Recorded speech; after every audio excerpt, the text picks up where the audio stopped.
And for some reason, that noise level can really be determined because they wanted to pass a noise ordinance, but they didn't want it to affect other businesses. There was, all these threats that it was going to affect, bars or wineries, anything like that. But it was a steady noise that's run 24/7, that's at a certain decibel level, and that can be heard constantly. And so once they came up with that, they were excited to report back to the board.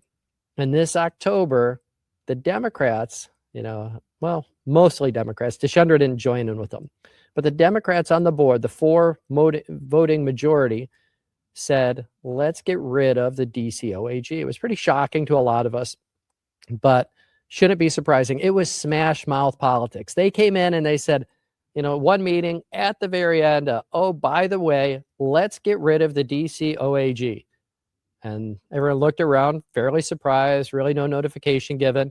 And they said, great, vote on it, 4-3, it's done. So 2.5 years of people's lives, their work, the energy they put into it, all just wiped away in a quick instant. Then 2 weeks later, another supervisor meeting comes up, and Kenny Bodie says, hey, I've been studying this now for about 2 weeks, and talked to some different municipalities, went down to Warrenton, talked to the data centers, and we've come up with our own noise ordinance, and it's good enough. How do you vote? 4-3, passed it through again.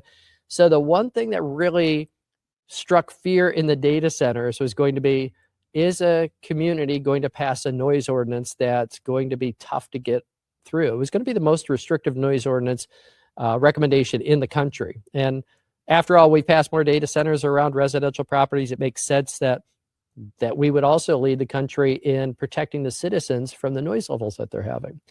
But the point of this entire story is they played smash mouth, and they ran it right down our throats and said, what are you going to do about it? We have the voting majority.